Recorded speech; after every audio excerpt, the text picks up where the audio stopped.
Hola a todos. Vamos a hablar de técnicas de imagen en el seguimiento cardiovascular de la patología aórtica. Es el tema de actualización de hoy. Es un tema que creo que es interesante. Simplemente repasando, sabemos que la ecocardiografía es la técnica más disponible, la que se utiliza habitualmente, sobre todo para aorta ascendente. Se ve muy bien la mayoría de los pacientes en la raíz y el tercio proximal, y después pues quizás algo la aorta abdominal, entre medio pues la aorta descendente torácica sinceramente se ve mal, y tenemos también la facilidad de poder hacer controles de seguimiento en nuestros pacientes, aunque la reproducibilidad dependerá de las ventanas y dependerá de lo que queramos medir.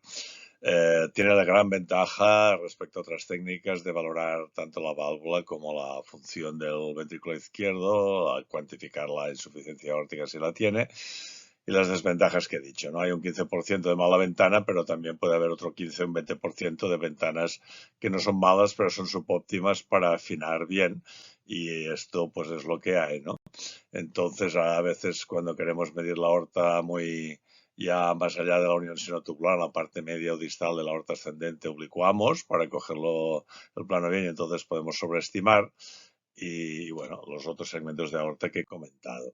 No hace falta decir que cuando tenemos un pectus carinatum como este, un pectus excavatum como este, o tenemos un pectus carinatum que es al revés, con la punta hacia afuera, pues hacer las medidas pues cuesta. Podéis ver aquí por el TAC lo complicado que puede ser pues hacer la medida adecuada del el corte a nivel de la aorta por culpa de estas deformaciones. Entonces, pues esto hemos de ser conscientes y hemos de valorar que cuando no se puede medir bien es mejor pues utilizar otras herramientas diagnósticas de imagen. El TAC es la técnica por excelencia. ¿Por qué? Porque tiene la mayor resolución espacial, es submilimétrica y realmente pues podemos reconstruir perfectamente toda la aorta, los vasos que salen de la aorta, el espacio que fuera de la aorta, que rodea la aorta, los campos pulmonares. Es decir, realmente desde el punto de vista visual es fantástica. Quizás el problema que tiene es la falta de resolución temporal suficiente para coger adecuadamente el movimiento con los ciclos cardíacos, pero nosotros podemos hacer un estudio prospectivo, retrospectivo, pero el prospectivo tiene la ventaja de que al coger una zona solo de la diástole, pues probablemente pues haremos menos irradiación, necesitaremos menos radiación para obtener esta información, y esto pues en estos pacientes que planteamos que hemos de hacer seguimiento quizás es fundamental. Por otra parte, es importante en aorta ascendente pues hacer una sincronización con el electrocardiograma, porque sabéis muy bien que puede variar 2-3 milímetros la expansión de sístole diástole, puede hacer movimientos de artefacto si no la sincronizamos. Bueno, pues ya he comentado un poco este aspecto. La nefrotoxicidad también lo es, la alergia o el contraste iodiado también lo es. La nefrotoxicidad con una buena hidratación y controles posteriores se solventa la mayoría de las veces, y la alergia, pues a no ser que sea muy severa, con shock anafiláctico previo, que sea, también se puede preparar al paciente. Es decir, es una técnica excelente para poder ver la aorta esencialmente cuando no vamos a analizar solo la raíz o la aorta proximal. Es una técnica cómoda, muy rica en informaciones en detalles morfológicos.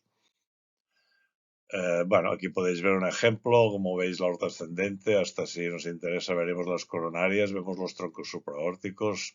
La aorta ascendente está dilatada a nivel tubular. Aquí vemos la aorta descendente, vemos esta angulación que tiene al final del arco, después del arco, de la salida de la subclavia izquierda, y podemos ver también, pues aquí en este caso, pues un aneurisma de aorta descendente con una elongación a nivel del diafragma, ¿no?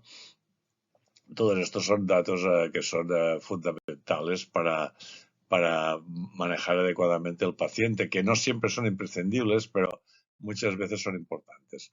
La resonancia magnética juega un poco a las dos ventajas, es decir, tiene esencialmente mucho mejor resolución temporal que el TAC, pero tiene un poco menor, claramente menor resolución espacial, es decir, nos permite ver toda la aorta, como el TAC, nos permite definir las paredes y los vasos, pero no tiene la misma resolución espacial que el TAC. Pero tiene la ventaja de que podemos analizar muchas cosas. Veremos hacer un análisis morfológico, un análisis funcional, estudiar la biomecánica, el 4D Flow, ya lo comentaremos, nos permite ver aspectos que son fundamentales para ver el pronóstico del paciente. Tiene buena reproducibilidad y se puede medir adecuadamente la mayoría de la aorta. Y también nos permite ver la función ventricular y la insuficiencia aórtica a diferencia del TAC. Es decir, que es quizás la técnica que más ofrece, quizás con no tanta resolución espacial, y esto debemos de ver qué nos interesa. Principales limitaciones, bueno, una, la claustrofobia. Hay pacientes que realmente lo pasan mal y no quieren hacerse una resonancia. ¿Por qué? Porque encima la resonancia dura entre 30 y 45 minutos en las mejores condiciones. A veces se pasa una hora los pacientes. Quizás exagerado una hora porque se quiere mirar todo, pero de sacar una información aceptable, 30 minutos casi siempre se lo pasa, ¿no? Entonces esto en un paciente que tiene cierta claustrofobia, no hace falta que la tenga total, pues ya lo pasa mal. Hay un problema de que en situaciones de inestabilidad no se puede monitorizar el paciente, hay un problema de artefactos y quizás la menor disponibilidad, porque probablemente el TAC estaba mucho más disponible que la resonancia magnética. Bueno, aquí ponemos las secuencias, las diferentes que tenemos en resonancia magnética. Tenemos sangre negra, que sobre todo nos permite ver la pared de la aorta y nos permite ver la morfología de la aorta. Tenemos la angio-RM multifásica con contraste, sea con gadolíneo o con otro contraste, sobre todo para la aorta descendente y para los vasos, no tanto para la aorta ascendente, donde el cine-RM o gradient echo que se decía antes, pues realmente es una técnica muy buena que no necesita contraste para hacer las medidas adecuadas de la raíz o de la aorta ascendente, y también permite obtener medidas interesantes de otros aspectos que ya comentaremos. Después el contraste de fase, que es como si, para que nos entendiéramos, es como si miráramos el flujo, las velocidades, como una especie de, como si fuera el Doppler, no tiene nada que ver, ¿no? Pero como si fuera la información, nos permite ver volúmenes, nos permite ver flujos de alta velocidad, etcétera, etcétera, etcétera. Aparte de esto, pues ha ido avanzando más aún y hoy día pues tenemos secuencias con 4D Flow. 4D Flow no hace falta mirar el contraste de fase en un sitio determinado y ver la velocidad que está en este sitio o el volumen de flujo, sino que podemos coger un segmento. Esto es muy interesante, por ejemplo, cuando queremos analizar para ver la elasticidad que tiene la distensibilidad que tiene la aorta, pues nos va muy bien para con la onda de flujo poder ver desde un segmento medio de aorta ascendente hasta un segmento medio de aorta descendente. En el mismo latido podemos ver el retraso que tenemos desde la aorta ascendente aquí abajo a la aorta descendente, con lo cual esto es el mejor método para analizar pues la velocidad del flujo. La velocidad del flujo sabéis muy bien que es una variable potente que hasta ahora pues se ha utilizado mucho con eco, pero más desde un punto de vista epidemiológico que individual, porque le faltaba consistencia. Sin duda, pues nos permite saber qué grupo de pacientes están más alterados, porque cuanto más rápida es la velocidad de la onda de flujo es porque menos compliance tiene la aorta, está más rígida y por lo tanto cuanto más lenta es la onda de flujo es porque hay más compliance y va más lenta, por lo tanto la onda de flujo cuanto más lenta la velocidad sea mejor. A título individual esto aún no hemos tomado decisiones clínicas, pero es posible que con el 4D Flow o con otras herramientas que se vayan implementando nos permita valorar muy bien pues la importancia de de esta velocidad de la onda de pulso, que sin duda estará relacionada también con el diámetro que soporta, porque no es lo mismo la onda de pulso en una aorta muy dilatada que una aorta más pequeña, como podemos imaginarnos. Será más rápida la onda de pulso que una aorta más pequeña, ¿no? Aquí lo podéis ver. Cuando lo relacionamos con edad, etcétera, pues vamos viendo claramente cómo la onda de pulso va subiendo con la edad porque hay menos elasticidad, hay menos compliance de la aorta y en algunas patologías pues esto se nota mucho más que en otras. Esto se está pues analizando, aunque de momento pues aún no tenemos datos para aplicar en la clínica, pero en un futuro puede ser que entre el 4D Flow y otras herramientas pues podamos definir bien cuáles las propiedades biomecánicas de la aorta y estas propiedades nos den la velocidad de crecimiento, el pronóstico del paciente, cuánto tenemos que esperar o no para operar, si le podemos dar un tratamiento u otro, ya se verá. Vamos a centrarnos ahora pues en la imagen multimodalidad, que es un poco lo que os he dicho, pero cómo lo aplicamos en el día a día, ¿no?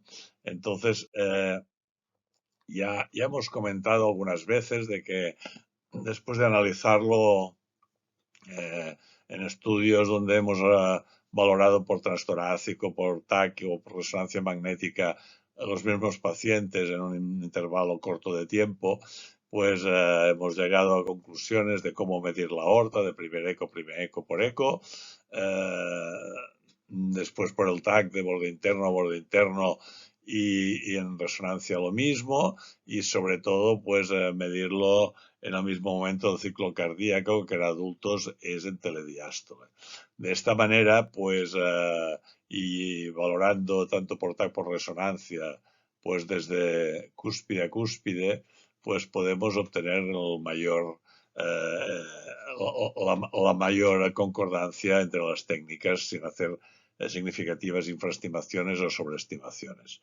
Tenemos aún pendientes algunos aspectos, por ejemplo, pues el medir en la raíz de aorta si medimos desde la parte media de un seno hasta la otra parte media de un seno o medimos el diámetro máximo esté donde esté, aunque no esté en la parte media del seno o no.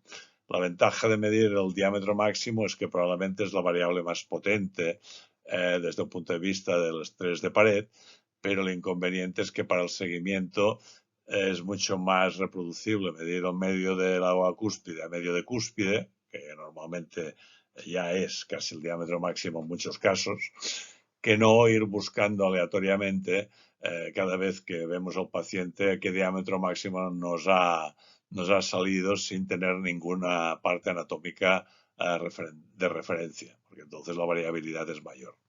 Pero aparte de estos aspectos que están más influidos en buscar la máxima reproducibilidad, las medidas son bastante exactas haciéndolo como os he comentado.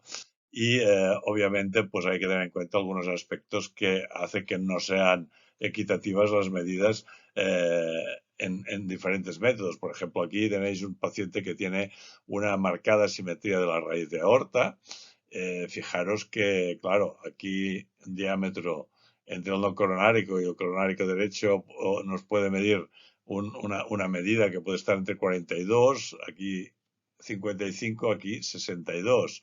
Claro, con estas diferencias, pues la eco solo medimos habitualmente por el paresternal longitudinal y el paresternal longitudinal es la línea que estamos marcando aquí. Pues entonces no cogeríamos este diámetro, cogeríamos pues igual una mezcla entre 42 y 55 y dejar que cogemos 46 o 47, pero se nos ha escapado el 62.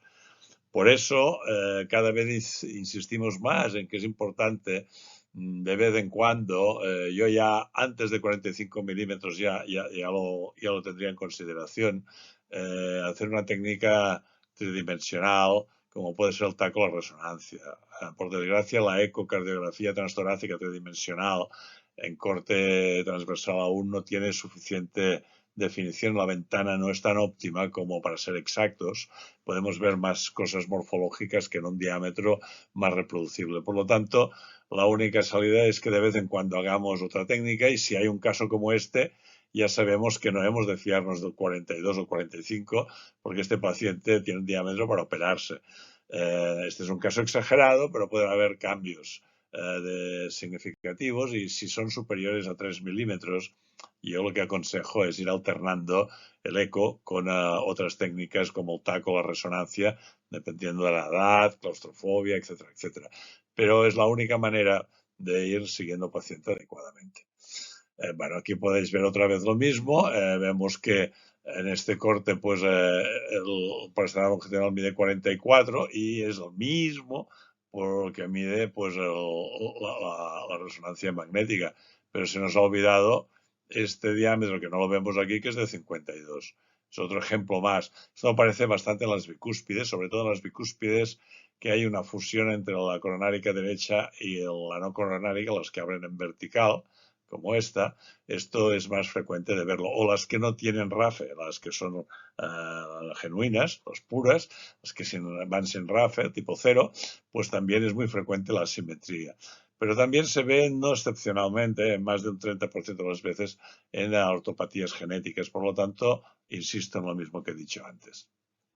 Hay que de vez en cuando hay que comprobar que las medidas son parecidas. Si el diámetro es inferior o es de 3 milímetros como máximo de diferencia entre técnicas, podemos ir muy tranquilos. Si no, hay que ir alternando de vez en cuando. Bueno, aquí con el ecotrans torácico con tridimensional podemos intentar buscar un corte o cortes ortogonales e intentar ver, pues por ejemplo, aquí podemos ver fácilmente que este seno, el seno no coronariano, el que está al lado del septum interauricular, pues está más dilatado que los otros dos y por lo tanto este diámetro sería superior a los otros dos. Bueno, esto a veces por eco paraesternal longitudinal, angulando un poco, vemos como si saliera realmente una protuberancia de uno de los senos, porque estamos de alguna forma estamos cortando más en esta zona y de otra manera cortamos más en una zona menos aparente.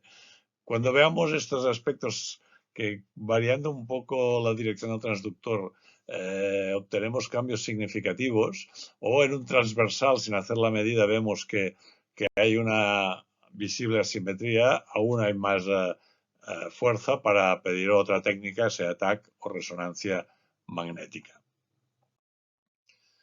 Bueno, sabemos también muy bien de que si hace años se medía con cortes axiales, que son los que aquí representamos en rojo, esto lo que hacíamos es cuando la aorta estaba oblicuada, pues lo que hacíamos era una estimación exagerada, sobreestimábamos el diámetro por oblicuidad y que lo que hay que hacer es hacer los cortes transversales con doble oblicuidad, porque así conseguimos hacer la medida exacta del tamaño de la aorta. Esto afecta a la aorta ascendente, sobre todo la parte media distal, pero mucho en algunos pacientes de aorta descendente, hasta tal punto de variar la indicación de tratamiento, no tratamiento quirúrgico o endovascular por medir bien o mal. O sea, los cortes axiales deben pasar a la historia, ¿no? Hay que hacer cortes transversales.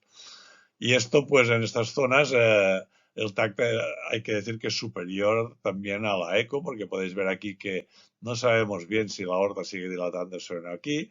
En este caso, lo que hemos hecho es subir un espacio intercostal el transductor en la misma posición del cubo lateral izquierda y aquí ya estamos más seguros de que estamos cogiendo el diámetro máximo de la aorta porque las dos paredes de la aorta son de alguna forma paralelas. Pero aquí que tienen forma de embudo, esto no lo podemos dar por definitivo porque puede ser que haya un diámetro mucho mayor que no detectemos. Por lo tanto, habría que pedir un TAC o una resonancia. La otro aspecto a considerar, las variabilidades. Esto, las guías a veces afinan mucho y dicen 3 milímetros, ahora ya dicen 3 milímetros 2 años consecutivos o 5 milímetros una vez. Realmente, sobre todo por eco, que la variabilidad es mayor, pues hay que afinar mucho y a veces cuando tienes dudas, pues deberías comparar el estudio anterior y ver si has hecho la misma proyección o es diferente. Aquí tenemos un señor que en mayo del 2010 medía 45 milímetros la raíz y al cabo de un año mide 50. Dices, bueno, 5 milímetros cirugía. Bueno, hay que medir bien, hay que comparar. No es exactamente la misma zona. Fijaros que aquí se ve como más redondo y aquí está un poco abollonado. Igual es asimétrico. Hay estos aspectos, cuando hay estos cambios, no asumáis directamente de que estamos ante una dilatación progresiva rápida de la aorta y cirugía, sino cargarse de razón y si hay dudas, pues hacerle también un TAC o una resonancia. Sobre todo en estas dudas de milímetros, en la raíz puede ser que las dos funcionen bien, pero en el resto de la aorta hacer un TAC. Bueno, estamos ante el dios del manejo de la aorta, que es el diámetro, pues lógicamente estamos trabajando mucho en afinar los diámetros y las técnicas están avanzando de inteligencia artificial, están intentando de alguna forma obtener las medidas que quizás con la mano o manualmente pues tengamos algunos errores. Entonces, pues yo estoy convencido de que en nada pues vamos a tener un informe, un report que nos dirá la máquina, que evidentemente tendremos que estar encima para que no nos pase de que la máquina nos confunde también, pero en todo caso esto lo podremos supervisar, pero la reproducibilidad en este tipo de herramientas va a ser claramente mayor y nos va a ayudar a tomar decisiones.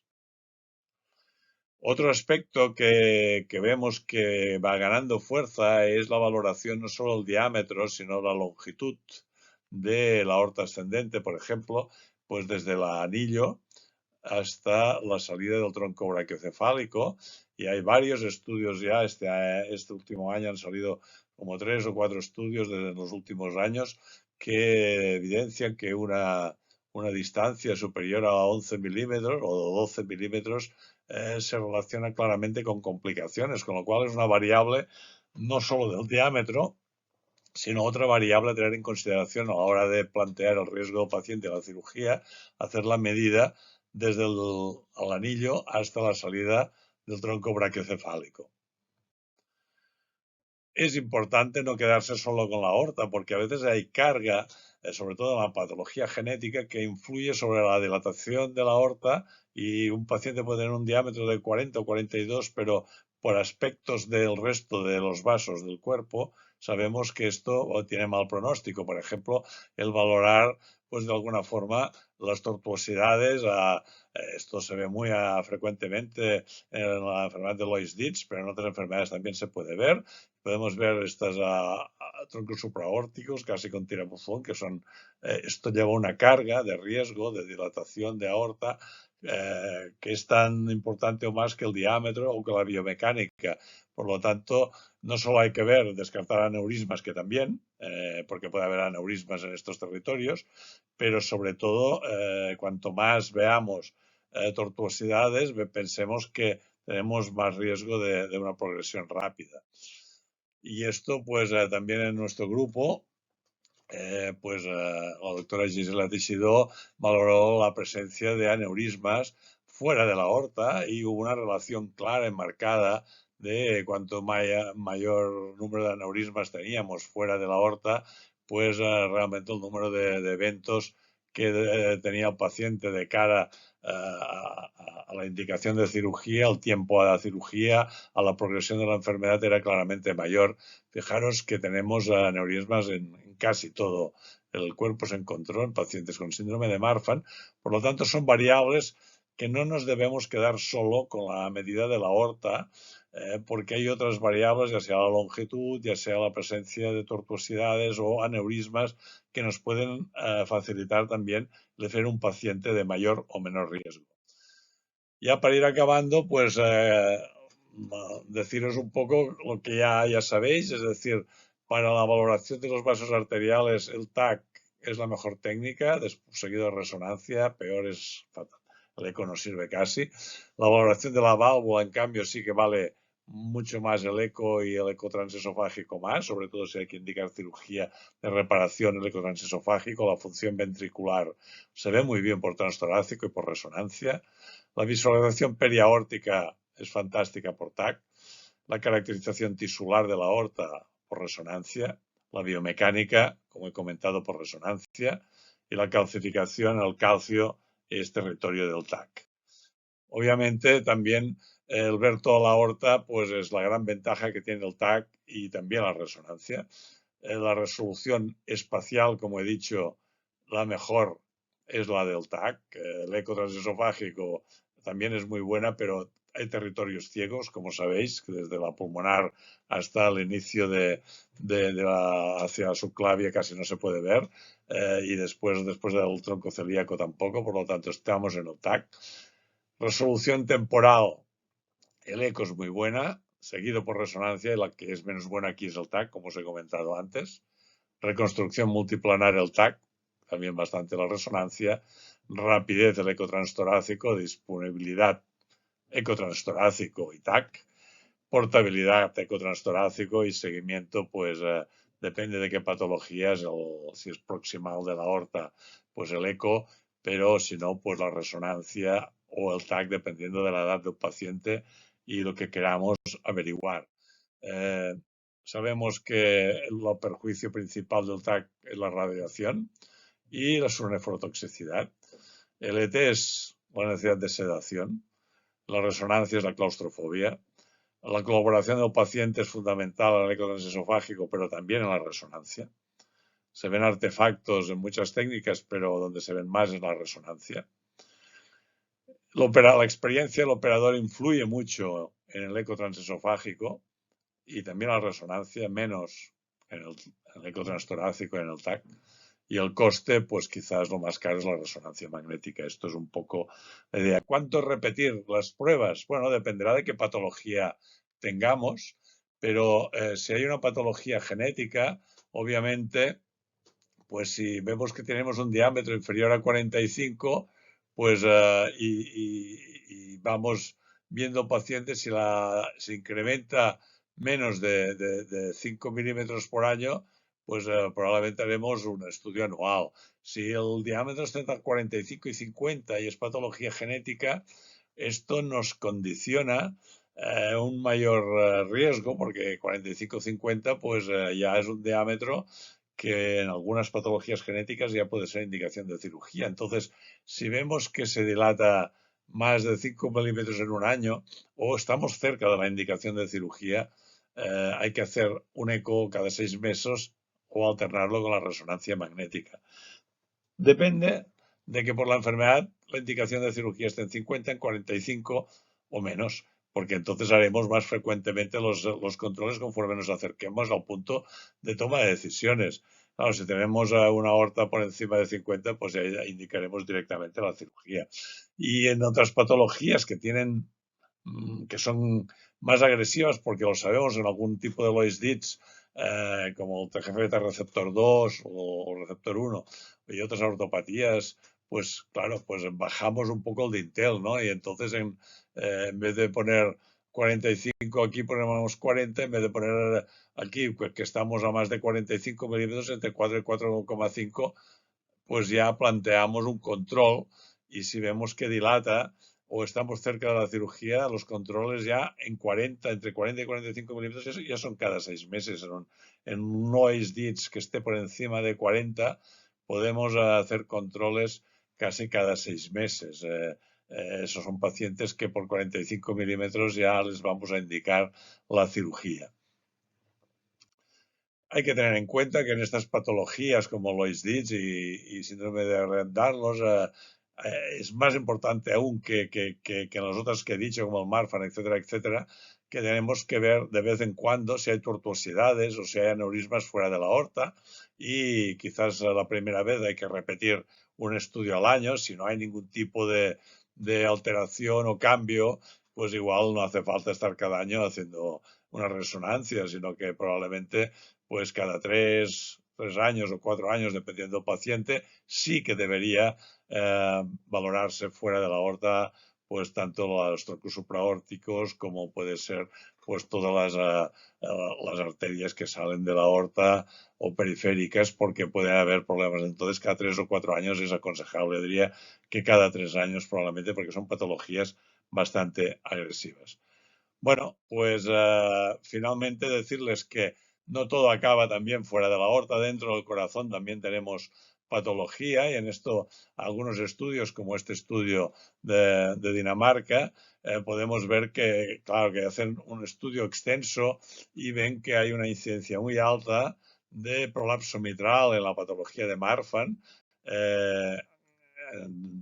Realmente casi el 50 o el 40% de la población les tienen prolapso mitral, que hay insuficiencia aórtica no despreciable en muchos casos y que hay disfunción ventricular, y en este otro estudio sale en un 12% de los casos. Es poco, pero ojo, porque no es una disfunción severa la mayoría de las veces, pero sí que hay una disfunción ligera en un 12-15% de los casos, pero el prolapso es muy prevalente y realmente insuficiencia aórtica por dilatación del anillo y esta disfunción ventricular, pues hay que valorarlas. Sabemos que muchos de estos pacientes tienen taquicardias supraventriculares y algunos hasta taquicardias ventriculares cuando se asocian a otras patologías como puede ser la disyunción del anillo mitral. Aquí podéis ver un marcado prolapso mitral de la valva posterior con la insuficiencia mitral severa, y aquí veis un prolapso mitral de la valva posterior con una disyunción clara del anillo en este nivel, que vemos que realmente pues hay este sacabocados aquí debajo de la valva posterior, que sabemos que en algunas circunstancias esto fibrosa y puede ser también causa de arritmias. Aquí se ve por resonancia también muy bien esta disyunción del anillo mitral, como falta el miocardio en esta zona por debajo de la valva posterior. Aquí también lo vemos bien y aquí también lo vemos bien. Es decir, que no solo hemos de valorar los vasos, la aorta y los vasos, sino también el ventrículo, porque estos pacientes a veces tienen patologías intrínsecas. Esta es mi última diapositiva. Para manejar estos pacientes también pues hemos de valorar si hay que operarlos de la aorta y sobre todo si hay que operarlos de la raíz de aorta, si es competente o no es competente la válvula, si la insuficiencia aórtica es severa, es ligera o es moderada, si el chorro es central y si puede ser susceptible de un tipo de cirugía como la cirugía de reimplantación de David, que nos ahorra poner una prótesis y probablemente cambiamos bastante la historia natural del paciente, porque en buenas manos son cirugías que duran muchos años, más de 20 años, la mayoría de las veces, si el caso es adecuado, sin que tengamos que plantearnos reintervenirlos porque una biológica se estropea o anticoagular al paciente toda su vida. Con todo ello, pues hemos pasado por el papel de las técnicas de imagen en los aneurismas de aorta, sobre todo de aorta ascendente, saber que estas técnicas, todas ellas, tienen ventajas e inconvenientes, que hay que saberlas ir utilizando, tanto en el diagnóstico como en el seguimiento, y sobre todo cuando nos acercamos a la cirugía para responder las preguntas fundamentales que en el acto quirúrgico deben saberse antes de llevar al paciente al mismo quirófano. Muchas gracias.